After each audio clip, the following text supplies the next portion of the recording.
Hi, my name is Barry Sterling Mitchell. I produce the Sterling Net Point Power Rankings and the Bias Plus reports, and this is Ben and Barry on football. Hello out there, this is Ben Dickerson, your co-host. In our long search for content, we're about to do what? Part 2 of our analysis of the greatest job in the NFL? Oh my goodness, I'm telling you. And again, had I known then when my son was playing high school football, what I know now, and the coach was saying to him, I want you to play quarterback. And he was like, I want to play running back. I'd have popped him upside his head. You better get back there and throw that ball, man. Don't you know? What's at the next level? It's so interesting. And then we're going to talk a little bit about some things on our social media, things like the USFL, whose contract got picked up for next year. Yeah, I saw that. Yeah, so they'll be back again. They'll be back. They spent their money, I guess, somewhat conservatively, right, wisely, so they didn't put themselves out of business right away. And I think they picked up on some audience. You know, they got some favorable audience on TV. So that's all great. All right. Okay, Benny, so the main portion of today's show, we're going to do the second in our series of the best job in the NFL, backup quarterback. Now, you notice I added backup quarterback because when on our social media, I posted at one point, best job in the NFL. Then I had people trying to guess what it was. Oh, okay. It became obvious they didn't look at the video. Right. You know what I mean? And I'm like, no, it's not that. It's not that. And I was like, let me just add this on there so that people will know we are talking about backup quarterbacks. And again, the reason, two things, couple. Number one, it's a job. I look at the difference between it's like you can have a job or you can have a career. You know what I mean? Right. So backup quarterback is the job. Starting quarterback's the career. So this week I added a little bit more information about what the starting quarterbacks are getting paid, just for contrast. You know what I mean? But the number one, these guys are getting paid, and they're getting paid for long periods of time, 3, 4, 5, up to 10 plus years as backup quarterbacks. And as we saw last week, a number of the backup quarterbacks in the AFC East were former starters. Right. And in the case of, for example, the Jets with Joe Flacco, a former starter who made a ton of money. So you got a backup there with a Super Bowl ring who had a contract worth somewhere in the area, I think 180 million, somewhere up in that stratosphere of earnings, where a lot of these guys as backup quarterbacks are generally making close to $1 million. But $1 million per year for 3, 4, 5, 10 years is a nice job if you can get it. You know what I mean? So I'm sure, for example, you were talking about in the previous session, Kyle Lauletta. Now he made over $1 million with your Giants in the time that he was there. But if he had been able to hang for another 3, 4 years at that rate, he'd be well ahead of the curve there in terms of making money.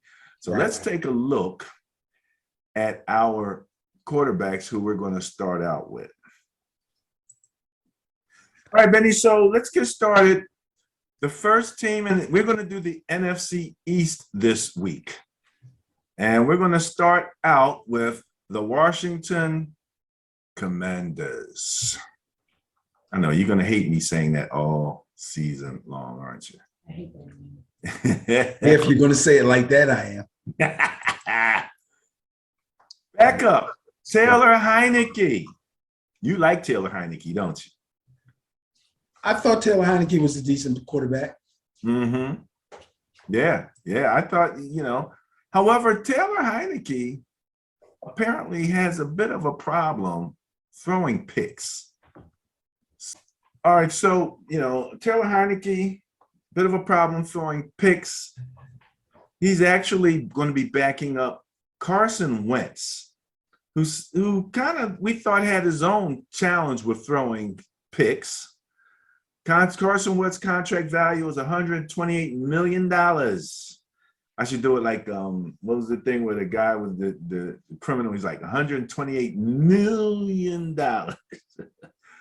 57 interceptions to 140 touchdowns, which is really not a bad ratio of touchdown to interceptions. And I know last year he had probably his best year in terms of efficiency, not throwing those picks. He didn't come up big in the big times when they needed him. His injury probability, according to one of the websites, however, is pretty high. So, it's 87%. So Carson Wentz has had a number of injuries in this time period. And so there's some questions about him relative to his ability to stay on the field. He's already earned over $100 million. He's averaging on a per year basis $16.7 million. So there's your starter for the Washington Commanders. Anything before we move? No, I have nothing to say about him. I want to talk about the backup. The backup, Taylor Heineke, contract value $4.750,000. His interception to touchdown ratio, however, 18 interceptions to 22 touchdowns. That's where the challenge is. He's got a low injury probability, only 16%. And his career earnings a bit over $5 million. He's made on average about $863,000 a year. Came out as an undrafted free agent at he's now 29 years old. He has 4 seasons in the NFL. Again, came out of Old Dominion and was an undrafted free agent in 2015 with Vikings. That's interesting. So, what do you have to say about Taylor Heineke? I'd say Taylor Heineke has done not so badly considering he came into the NFL as an undrafted free agent, found himself on the Washington football team back when they had a name that we stopped using a long time ago before they became the Commanders. However, it didn't take Washington long to figure out that they wanted to attempt to do better than Taylor Heineke. They brought in Fitzmagic and a couple other people. But when injuries occurred to him, then Heineke got an opportunity to actually start. He won some games, but of course, it was nothing to brag about. And like you said, his touchdown to interception ratio is not really great. So again, they're still in search of their real starting quarterback. However, he's got enough experience to be a vital and relatively trusted backup on this particular team. He's been on the team long enough, knows the system, knows the coaches, knows the players, you know what I mean? Can take over a game if in fact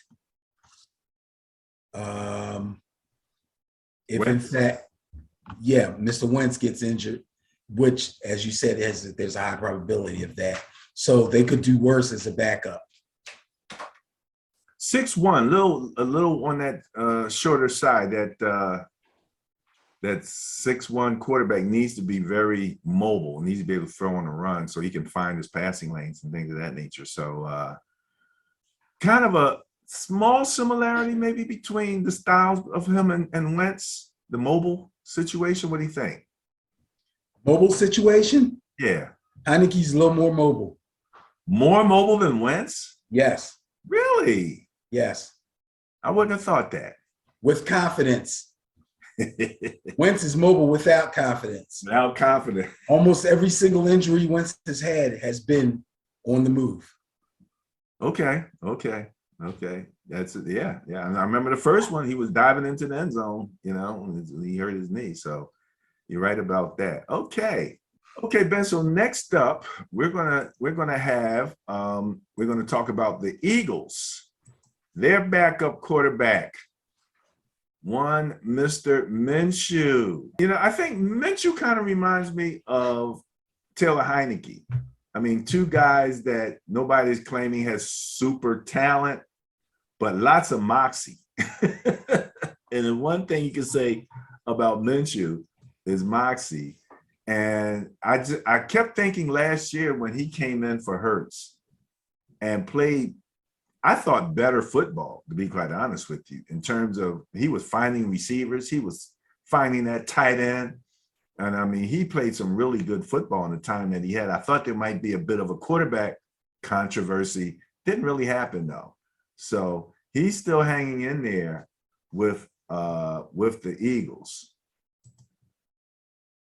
I'll give the Eagles coaching staff credit for not letting that develop into a controversy.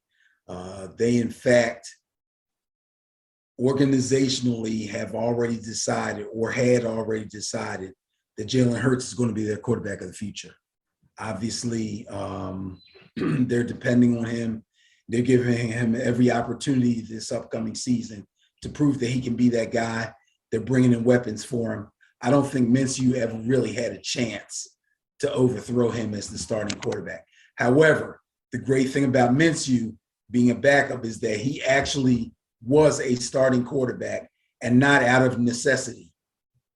He was actually given the opportunity to be the starting quarterback of the Jacksonville Jaguars and just couldn't quite get it done, to the point where that organization felt like they could do better through the draft. And in fact, looks like they did, getting Trevor Lawrence. But you couldn't have a better backup. Again, a guy who's been a starter, who started several games, who's got wins under his belt. I don't know what his injury probability or his touchdown to interception ratio is, but I would say, as he already proved last season, if something happens to Jalen Hurts, Minshew can step in and get the job done. Well, we're looking here at Jalen Hurts, contract value $6 million.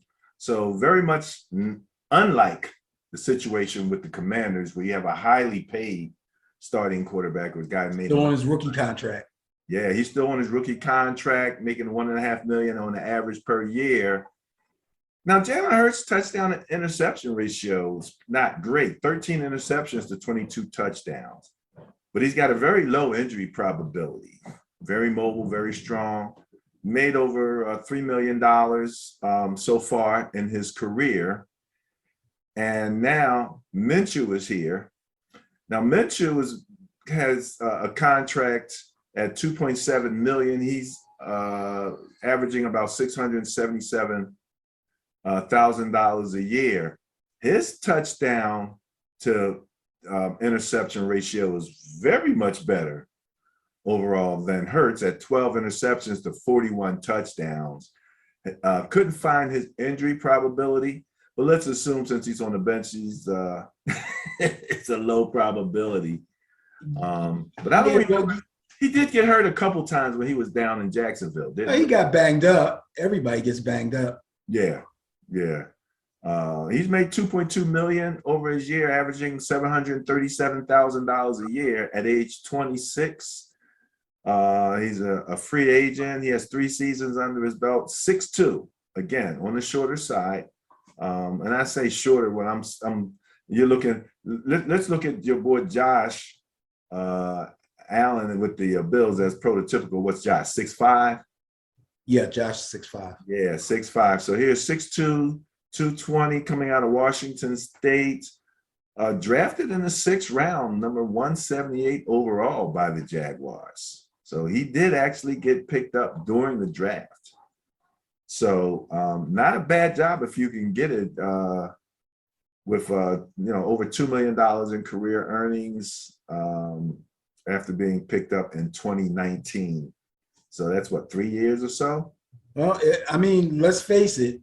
When you look at the teams in respect to who their backup quarterbacks are, the Eagles are in pretty good shape. We got a guy with 3 years of experience, plenty of starting experience on a team that wasn't very good and didn't have a whole heck of a lot of talent, who played basically pretty well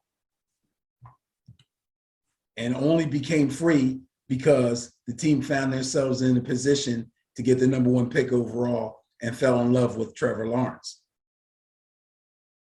Yeah, yeah. You know, you're not going to find many teams that have a guy like Gardner Minshew as a backup. The Eagles are very lucky.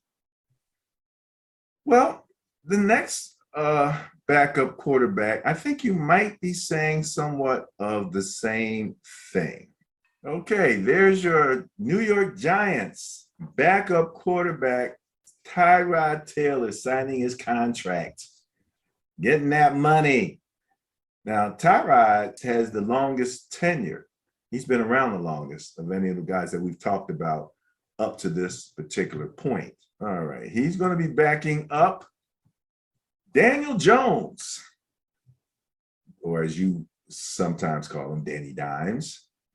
Contract value, $25.6 million, making about $6.4 million per year.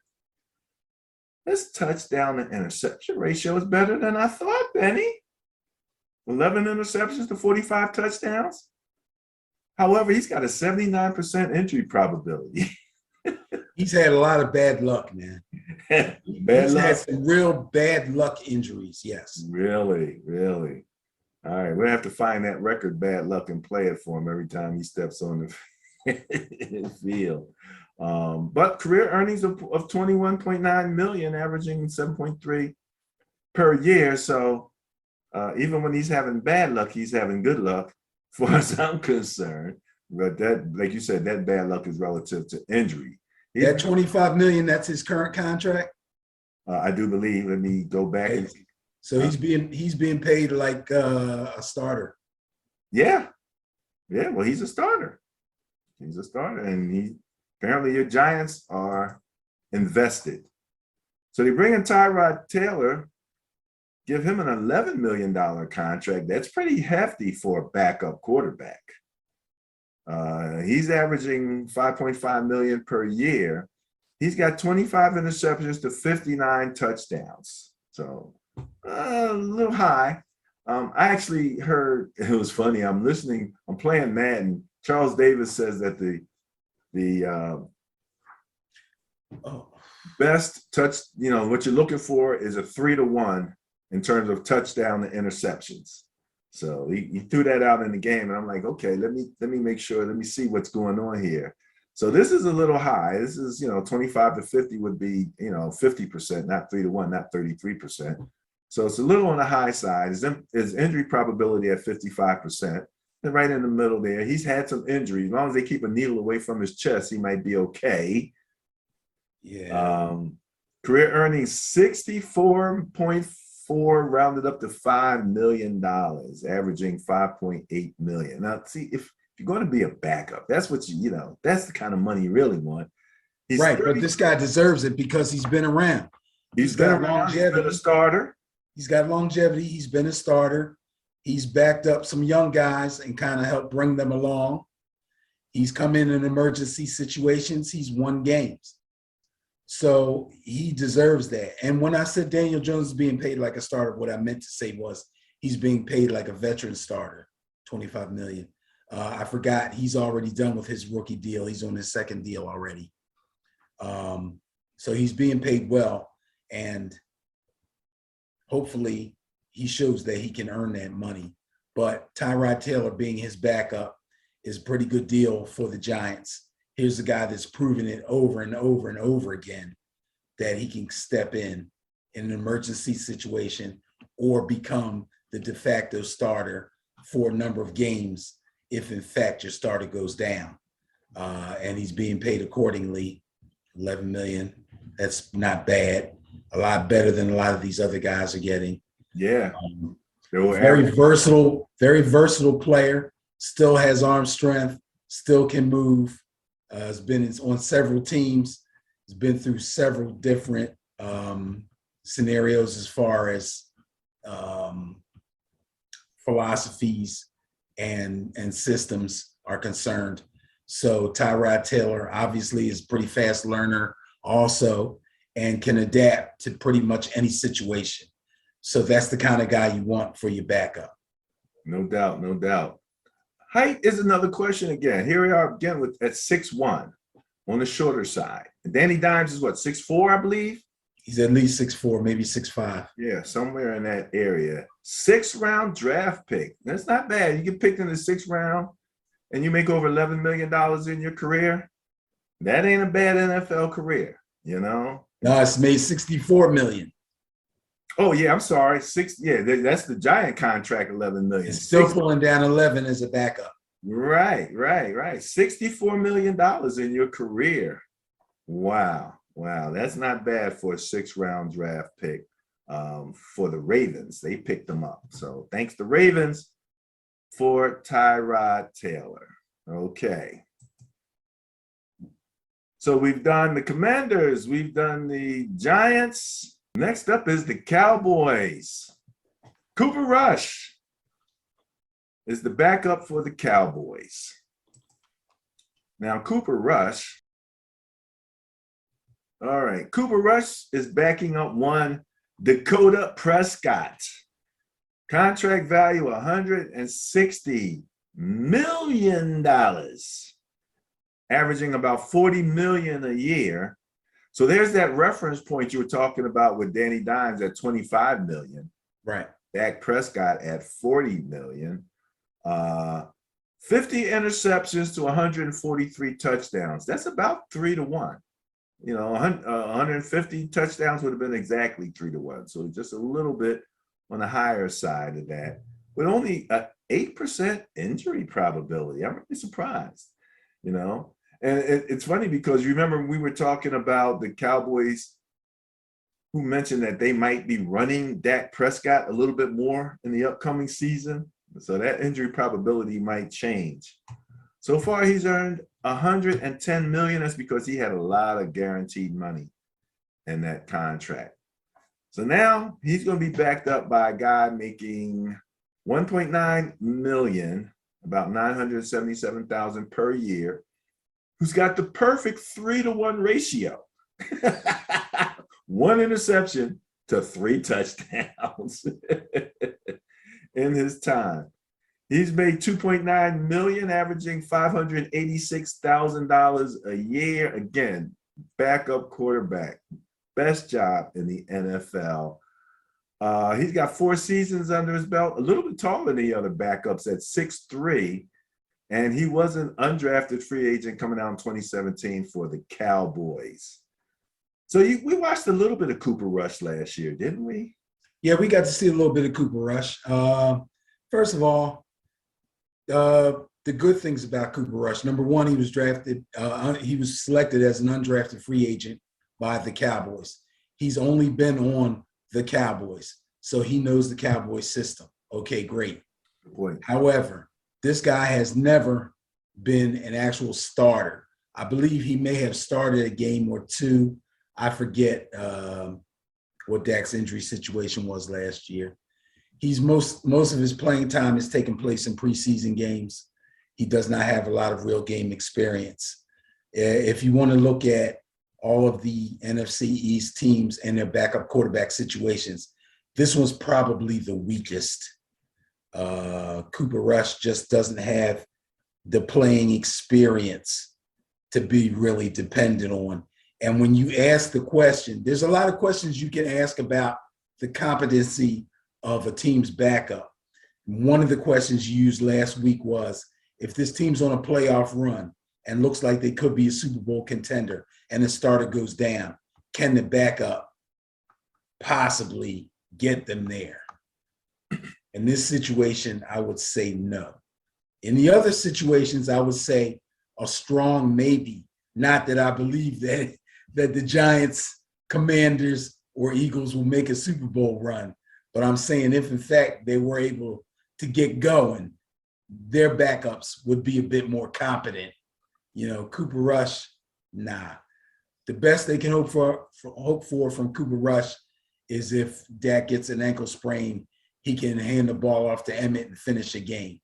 Emmett. I said Emmett. Oh, you sure did. Oh my goodness. You sure? No, we I have was to. watching some videos, man. I was watching old videos today. Okay. But yeah, Cooper Rush is not a guy you want to have to depend on for a long period of time. Well, so Ben, Cooper Rush, Gardner Minshew, Taylor Heineke, and Tyrod Taylor. You got to choose one for your backup quarterback. Who you going with?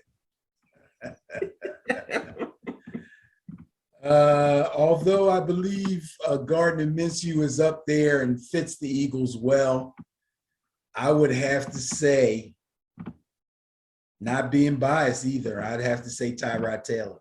Sticking with Tyrod, eh? I would go with Tyrod. Sticking with Tyrod. I think Tyrod Taylor, still getting up in age, can still do everything that Danny Jones can do. So why did he not make it with the Texans, and they wound up bringing in their draftee, the gentleman, young man they drafted? Because they knew that he wasn't going to be their starter going forward. Everybody's always looking for the quarterback of the future. The Texans felt like they should go ahead and go for it now, even though we know that the 2023 draft is going to be pretty full with a lot better quarterbacks. They went ahead and took the guy that they took. And who knows? He could be the guy, but they're going to give him an opportunity. And if he doesn't prove that he can do it, they'll go again. These teams that are down in the dumps and don't really look like they have the talent to really make the playoffs or have a good season, they have the luxury. I hate to use the word tank in football, but they have the luxury to just kind of wallow, you know what I mean? And stack first round picks and keep shooting until they come up with somebody. Well, that's an interesting group coming out of the NFC East. If you're looking at the quality of the starters versus, those four teams, would you say Dak is probably the best quarterback? I would say Dak is the best starting quarterback in the NFC East with the weakest backup. Strongest starter with the weakest backup. How crazy is that, right? Good thing he has a low probability of injury, Yeah. We'll see if the Cowboys screw that up. Well, he's only had that one serious injury. This talk of him running more, I don't know. It might be a bit of a smoke screen. I mean, just because the guy gets an injury doesn't mean you put bubble wrap around him. You know what I mean? Dak is $140 million. You might want to put some bubble wrap around. Dak's actually a good runner when he gets going. He's fairly elusive. He's fairly elusive, and he knows how to slide. Absolutely. You don't want to take that part of his game away from him if, in fact, he can still do it. Wentz, here for an example, Wentz never showed the ability to really slide well. His decision making on when to slide was horrible, and he always stuck his neck out and dove and tried to break tackles and things, trying to be a hero when he didn't have to. That's why he got hurt so much. Okay. All right. Dak's smarter. Dak is smarter. All right. So, well, that's the NFC East. Interesting group of backup quarterbacks there. Some guys made some decent money, all of them being backups. Greatest job in the NFL. Mama's, daddy's, teacher, son to be a backup quarterback in the NFL. Isn't there a country like that? Remember who Dallas Cowboys backup used to be? Back to, I want to say maybe, did Dak take over for Romo? I do believe. Okay, I think this guy might have went back to the end of Romo and the early part of Dak. Their backup was Kellen Moore. Right. Kellen Moore made a good amount of money, probably never started a game, and is now their offensive coordinator. Interesting that you say that because one of our former classmates posted something, and I said I was going to use this in on our show. Let me see if I can find it real quick. And you were mentioning Dak. I wanted to give Dak the correct shout out because I think he just made his college Hall of Fame. So That's great. Congratulations to Dak. Oh yeah, okay. This is a little bit different. Our friend Ron Diggs, an NFL water boy makes an average salary of $53,000 a year. Really? Are you serious? I might need to rethink the greatest job in the NFL. I might need to rethink it. Holy smokes. 53,000 per year. Oh my goodness. So yeah, you gotta love it. You gotta love it, man. All right, Benny. I found Kellen Moore. Kellen Moore played for the Detroit Lions from 2012 to 2014 and the Dallas Cowboys from 2015 to 2017. I don't know how many games he started, but it wasn't many. He is now the offensive coordinator of Dallas Cowboys, which is another reason why backup quarterback is a great job, because that's the position where you can probably, if you want to, ascend to a quarterback coach / offensive coordinator. That's absolutely that's an interesting piece of information when you think about it, because they always I've heard it said that the guys with the most talent don't make great coaches. No. Now Deion Sanders is trying to change that a little bit. But it's not 100%. It's not 100%. Not 100%. But for the most part, star players don't make good coaches. Yeah, I've heard that. So, All right, Benny. Well, I think that is an interesting wrap up for the NFC East. If you were going to find your backup quarterback, you would probably jump back to the AFC East. Say, give me one of them guys. But all of these guys, again, starters, many of these guys are starters. Many of these guys have some history and, they still got some juice left. And that last part you brought about where you're getting an opportunity to be a coach because you played backup quarterback, extend your NFL career. We didn't even include. Right. That's another plus. That's another plus of, an income, for I don't know how many more years once you get a coaching job. So absolutely, that's fantastic. All right, best job in the NFL, where we looked at the AFC East. Go to Ben and Barry on Football on Facebook, and you'll be able to find that there. All right. Well, Benny, there was some reports now that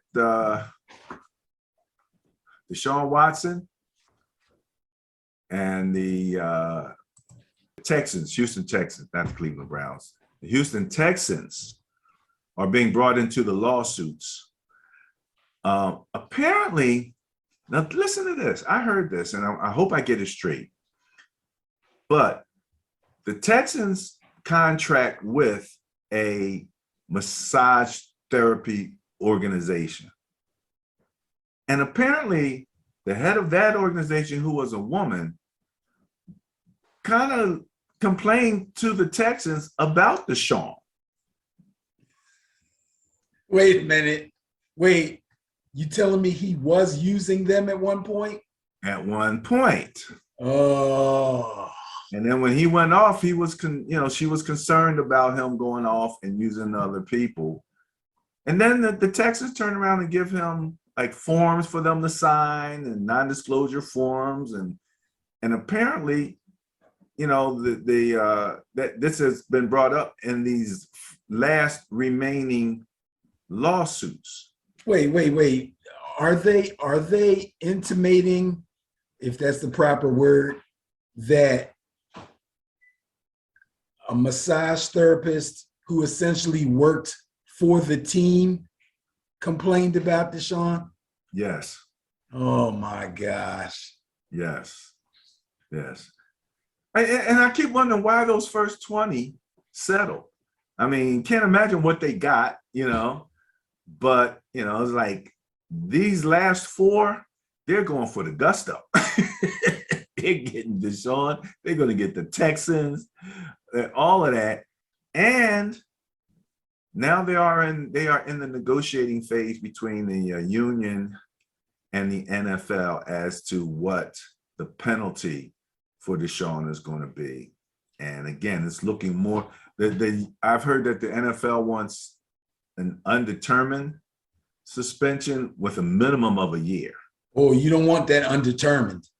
You don't want that. That's not what you want. That's not what you want. You want it if it's going to be a year, you want them to say it's a year. You don't want undetermined. Yeah, they can ride that out. That's what about they're about to get is the undetermined there. So, all right, let's go in the other direction. So Betty, let's talk quickly about the USFL Championship. I saw the Philadelphia Stars win their game, and then I saw I think it was at the Birmingham Stallions. I saw them win their game. And they play this coming Sunday at 7:30 for the championship. So, it's almost like with your tournaments where you get to watch the team because they all play at the same field. So they're literally interviewing guys from the Stars like during and after the second game, which was the Birmingham game. Right.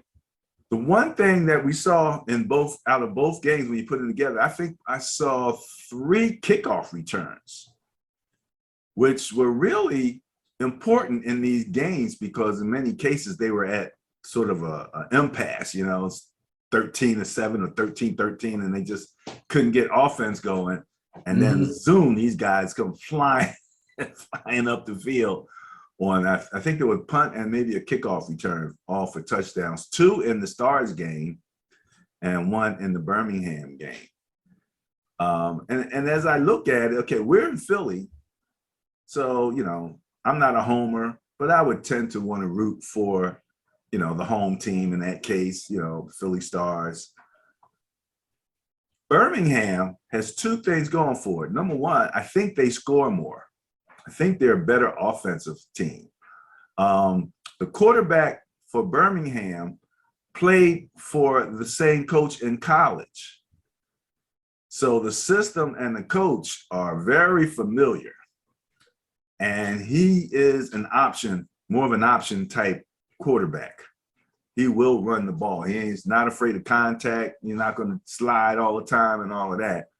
But he's a little more dangerous in terms of that. The Philly Stars, again, had it not been for those kickoff returns, they would have lost that game. They didn't look as efficient and ready, to score on offense, especially in the red zone. Things kind of, you move the ball, between the 20s, you get down in the red zone, and all of a sudden things falter. So that's the one thing is, again, familiarity for Birmingham. And 2, they got a receiver named Mitchell. So I'm like, they got a Mitchell on the team. I might have to root for those guys. I don't know. Should be an interesting game, but from what I've seen, I'm giving Birmingham the edge here. Okay. All right. Well, I haven't watched a whole lot of USFL football, but I did watch some. And I must say, I was pretty entertained by the games that I watched over the course of the season. I did get to watch the Stars a couple of times. I was impressed with the continuity with which they played on offense. They may not be spectacular, but they were solid. I thought they were very good on defense. I think that defensively, they'll be able to give Birmingham some trouble. And because I'm not usually a homer, I'm going to be a homer on this. Also, let's remember the 3 years, was it 3 years previous that the USFL existed? Something like that. The Philadelphia Stars are previous champions. So this will be an opportunity for them to get a second league championship. Even though there's been a lot of time in between, it's still USFL, and they were still USFL champions. Okay. That's an interesting perspective there. I hadn't really looked at it like that. Now, I'm always looking at the players to see who looks to be NFL ready. And that's going to be very interesting. The funny thing is the team, who was that, New Orleans, I think that Birmingham was playing, their quarterback, I was really impressed by his arm. The arm was lively. The decision-making was a little questionable, you know, and he had a few of those throws where it's like his receiver was kind of covered, but in the NFL, the good receivers make that catch, you know what I mean? And they didn't have that necessarily. Right. Some of those running backs were like, man, they looked strong. You just don't know if they look strong against that competition, you know what I mean? Versus the other competition. Some of the tackling was questionable, you know? So that was kind of what happened with that. They have, here's the NFL, the MVP, I didn't mean NFL, the MVP for the USFL, Kavante Turpin. And I think he was one of the kickoff return for touchdown guys. What's his position? I think he's a running back. Okay. But I also think he returns kicks. Okay. Their coach of the year was the New Jersey Generals head coach, Mike Riley. I know you know that name. Yes. College.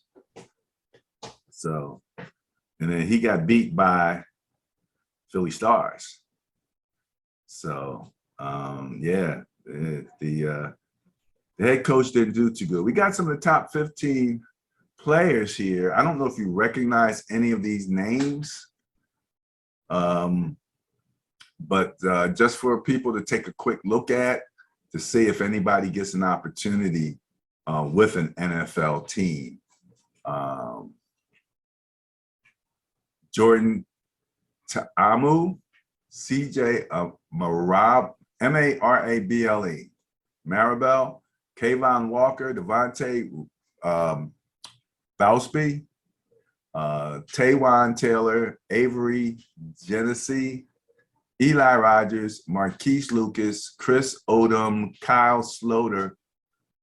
I think that's the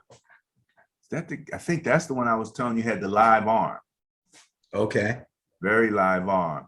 Davion Smith, Scooby Wright, Brian Allen, Kyle Lauletta, and Channing Dribbling. Some of the names look somewhat familiar. I may have heard them or seen these guys play in college, but I noticed one guy that I definitely knew. That was Kyle Lauletta, the starting quarterback for the Pittsburgh Maulers. Kyle Lauletta was drafted into the NFL by my New York Giants in 2018. He was a 4th-round pick. He backed up Eli Manning and backed up Daniel Dimes. I keep calling him Daniel Dimes. It's a habit. Daniel Jones. Yeah, I know. He's got to earn that one. That's another story. But anyway, he's bounced around with a few other teams, and he's been on some practice squads, but he saw an opportunity to get himself a starting job and possibly catapult himself back into the NFL, if with nothing else, at least another backup job. The fact that he got drafted into the NFL to begin with gives him some credentials, and turning out to be a top 15 player in the USFL doesn't hurt, I'm sure. I didn't look up his statistics, but he's a top player in the league. So I'm assuming that some teams are watching him. This could possibly get him back into the NFL, but I just thought that was interesting that here's a guy with NFL experience already choosing to go to a lesser league to try to bolster his career. Yeah, and you know, Colin Kaepernick keeps popping up in my head, and I keep thinking, man, you know, if you know, you take a guy like Kyle Lauletta, right? 4 years with your Giants, okay, and then between 2020 and 2021, he was with the Eagles, the Falcons, the Browns, and the Jaguars. The Browns 3 times, or in 3 different arrangements. One, like for example, practice squad, SFA twice. So he's bounced around. And in 2021, was it 2020? Was the last check that he got. He got paid. He earned $100,000 from the Browns, but he earned no money in his contracts with the Eagles and the Falcons. He earns, it says amount earned 0, and then with the Browns, Jaguars, and Browns again, amount earned 0, and everything says status terminated. So not sure what what he's missing in terms of his quarterback capabilities at the NFL level, but he's been an NFL backup quarterback, and like you said, he didn't have a problem going and playing with the USFL. And I said this about the CFL as far as Colin was concerned. Go there and tear it up. Let people see what you look like in action. You know what I mean? Not just throwing the ball, to an uncovered, nobody's got gear on receiver. You know what I mean? And that would make, I just think that would make so much. I mean, people want to see you get hit, get up, show some grit, all the stuff that comes along with with football. Oh, by the way, I did see some really awesome hits in those semifinals. Yeah. Yeah, a few bone rattlers for sure, So those guys are out there, man. And they were playing at the Hall of Fame in Canton Field, the Hall of Fame field in Canton. Right. So, and both teams played there. That's how they do it. That's how they saved a lot of money, is by keeping everybody in one field. I heard one guy say it was a little weird staying in the same hotel room for like 10 weeks. Yeah, that's got to be strange. But congratulations to these top 15 players. The number 1 player being Jordan Ta'amu. Surprised you didn't hear his name. His name sounds familiar, but I can't say I really know anything about him. So being that he was listed as the number 1 player, we'll definitely keep an eye on him as far as what happens as we go into the preseason, and then they're still making moves and things of that nature. So, all right, fantastic. Oh, and I don't know if I mentioned, but I'm probably gonna. Well, my rooting is split between the Philly Stars, since we're in Philly, and the Birmingham Stallions, because they got a guy named Mitchell on the team. But just watching the game, You're thinking, so shallow. We got to keep it in the family. Keep it in the family. But I actually think the edge goes to Birmingham. I think they have a more potent offensive attack. And again, their quarterback played quarterback in college for the coach that he plays for at Birmingham. So they know each other very well. Matter of fact, it was really funny. They had one time when the clock ran out, the play clock ran out, and they got penalized, and he was pissed. The coach was pissed, and so they were all around, I guess he had called it, timeout or whatever. They were all over there surrounding the coach. And he's looking at the guy and he's like, I know you know better, like that. And the guy just kind of put his head down on the coach, like leaned his head into the coach, like, oh, But he took it like a man. Coach dug in his butt, and he took it like, and he like, okay. And he went out there and he finished. But option type quarterback, not afraid to get hit, more potent offense. And you still got that potential on both sides for a kickoff return. So keep your eyes open when they kick the ball because anything can happen. All right, USFL. I'm going with Birmingham as the favorites to win this game. And I'm going to go with Philadelphia, which Are. friends of mine will be surprised because you know I am not a homer. I normally do not root for Philadelphia teams except for the Sixers.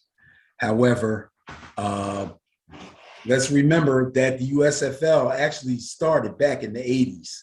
And back then, I kind of did gravitate toward the Philadelphia Stars.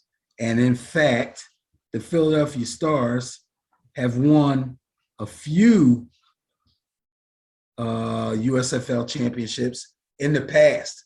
So although the league hasn't been around for years and years, they actually have a chance to get their third championship.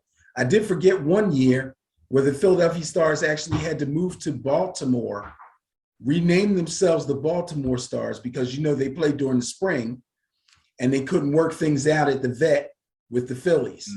So they had to move to Baltimore. So, yes, they are league champions 1983, 84, and 85. Wow. For sure. So I'm looking for the Stars to keep it up and do it again. Going with the Stars, eh? All right. Yes, sir. Ready to wrap up this session of Ben and Barry on football? You get the last word. Got a couple last words. Couple of them. Shout out to your youngest son and my youngest daughter, who both have birthdays coming up. July 3rd for Christopher. Yes. July 4th for Desiree. Absolutely. Yep. And Desiree likes to say this is her Jackie Robinson year. She will be 42. She has to be the daughter of a guy that's in sports to even use that analogy. That's right. The Jackie Robinson That's right. year. Jackie Robinson year. Fantasy football champion. Fantasy football champion. Absolutely. Yes. Absolutely. Go D. Go D. Lover of Red Zone. I can't get a woman in my house to watch Red Zone. They could care less. Hey. Lover of Red. Well, once she started playing, well, she liked Red Zone anyway, because she's kind of like me when it comes to baseball. Like, it's hard to watch a whole game, but when you watch Red Zone, you get to see everybody and you get to see all the best parts of every game. You know, it's like watching the highlights when they're happening. Red Zone is the greatest. Man. As a kid coming up, I didn't watch the whole game. I was a highlight addict. Right. You know, that's what got and if you play fantasy, the highlights are your friend, you know, but Red Zone is even better. So once you started playing fantasy, then Red Zone became a staple, you know. Oh, yeah. I'm not watching the game, I'm watching Red Zone, man. Every score from every play. Right, that's right. Every touchdown and every score of every game. Every touchdown, right. Every touchdown of every game, yes. Yes, every touchdown, yes. Absolutely. And you know what? People might think that's crazy, but you know how they do the at the end of Red Zone when they get ready to go off the air, they do they show every touchdown from the day. Bro, that's like the greatest thing ever. They average between 55 and 60 touchdowns per weekend.